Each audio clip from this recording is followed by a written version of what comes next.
I hate fishing in most RPGs.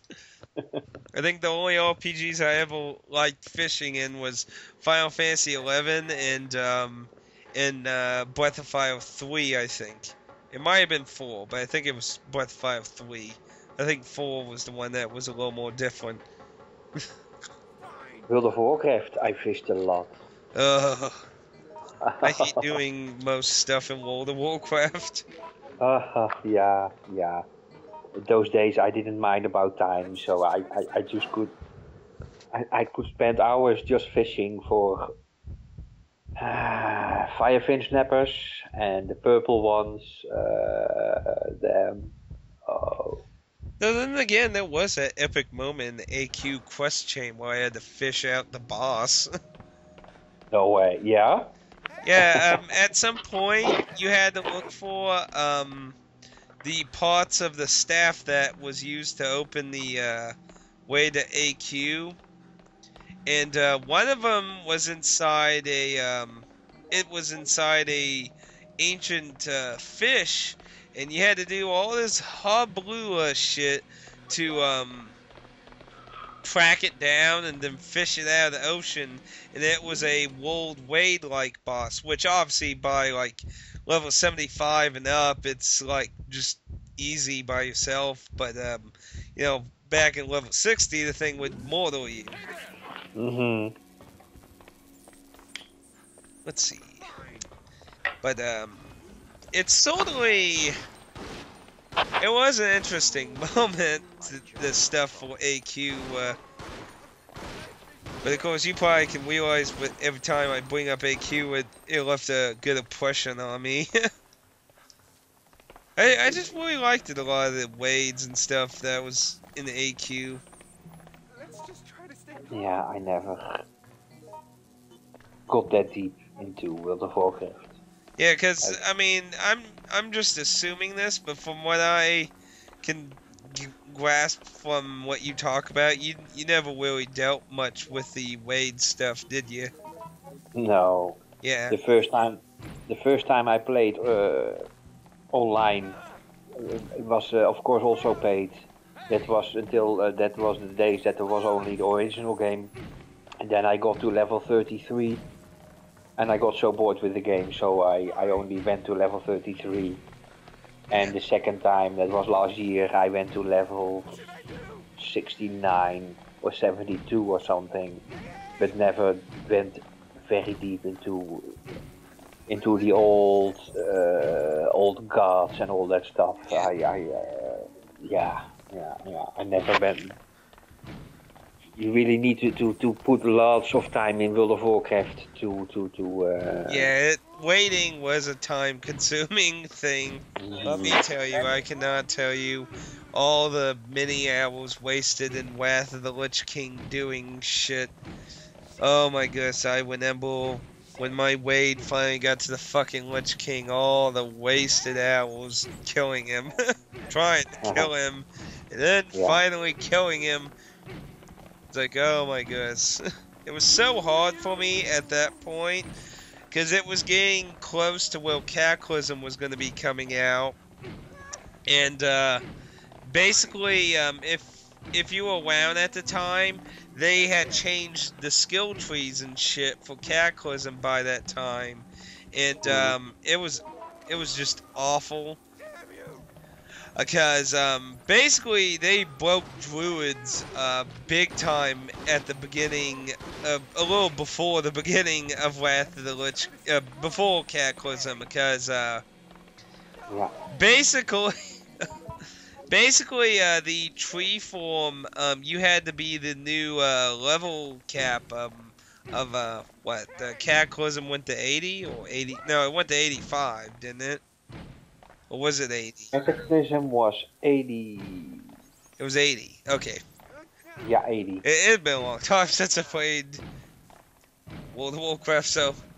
But yeah, you basically had to be the new level cap to get your tree form and shit, and it was and you were missing crucial point, like the Wade, how you were meant to design your hero at that point in time, you needed the extra points that you couldn't get because the add-on, the expansion wasn't out yet. So it to me was like a handicap.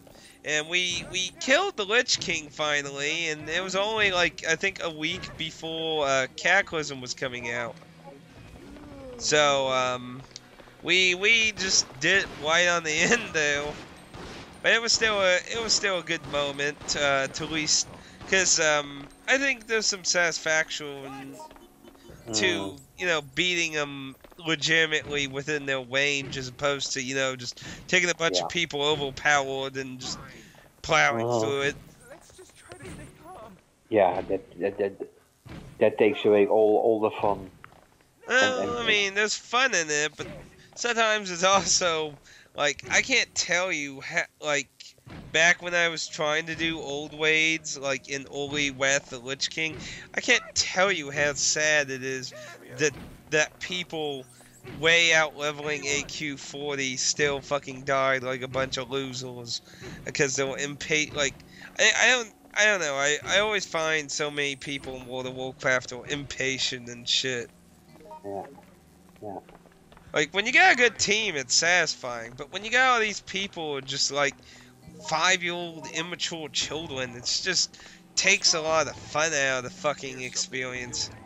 Yeah, especially if you have a group of 40 people, there will always be those kinds of people in it. Yeah. In the smaller groups, you can pick in the 5-man groups. Yeah, that is the advantage of never doing raids is you don't have so much annoying party management. Mm-hmm. In raids, it's sadly a lot more difficult. Yeah. Oof. But so E3 Odyssey. Yeah. Last a strange journey, and well, I found out today, but I chatted to you already, but still gonna mention it, that the game about that game Unchained Blades for the PlayStation Portable and the 3DS. Yeah. Which shamefully is only a digital download. I don't know too much about, but I do remember hearing about when the Vita came out, and that's why I thought it was a Vita title, because I distinctly remember hearing about when the Vita was new, so I figured it was a Vita title. Yeah, no, it's really PSP and 3DS only. Yeah. Well, you could probably play it on a Vita, but... Yeah. And of course, Elminage. I still have to look into that one as well. Yeah. But I heard there were so many translation errors in that game. Yeah, I looked into that. Apparently there's some kind of patch planned for it sometime soon. I looked on game FAQs and some people like saying they're announcing there's going to be a patch or something. Well, but they didn't really say what the patch was though. So some people like him, maybe they'll fix the awful translation they did. That's what I heard about it as well. And we have, of course, still Declares of Heroes. Yeah, have you still not really played much of it? I'm like 22 hours into it now. It's still on my to-play list. So yeah, I'm sure I'm gonna have fun with it. The first part in the school and talking to all the people, I did not enjoy that part much. So I haven't played it. I have not set one foot into a dungeon in that game. So that, but it will come. Yeah. And there's one for the PlayStation 3, but that looks like real outdated. And I really do not know what that game is called. But there's also a dungeon crawler wizardry style for the PlayStation 3, digital download only. You mean the actual wizardry title that Xseed published? Was it a wizardry title? There are 2 wizardry titles on the PS3, and Xseed published one of them as a download only. Mm-hmm.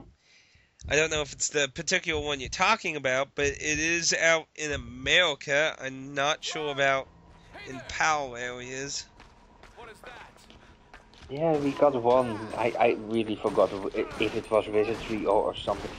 But we could download a demo and buy the game, of course. But I downloaded the demo, and yeah, I could not buy a PlayStation 3 to for those outdated graphics. So I'm not usually one to hold graphics against a game as long as the game's fun.